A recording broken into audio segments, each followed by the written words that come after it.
మద్యం రవాణా, గంజాయి, నాన్ డ్యూటీ పెయిడ్ మద్యం ప్రవేశించకుండా కట్టుదిట్టమైన చర్యలు తీసుకోవడం జరుగుతుంది.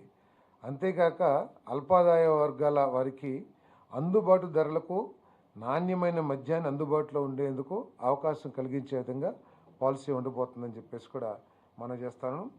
మరి అదేవిధంగా గత ప్రభుత్వం ఫెయిల్యూర్ మూలంగా గత ప్రభుత్వం అనుసరించిన మరి లోపభూయిష్టమైన ఎక్సైజ్ పాలసీ మూలంగా IMFL మద్యం అమ్మకాలు 232 లక్షల కేసులకు, బీరు అమ్మకాలు 436 లక్షల కేసులకు పడిపోవడంతో రాష్ట్ర ప్రభుత్వానికి 2019-24లో మధ్యన 18,860 కోట్ల నష్టం వాటిల్లింది.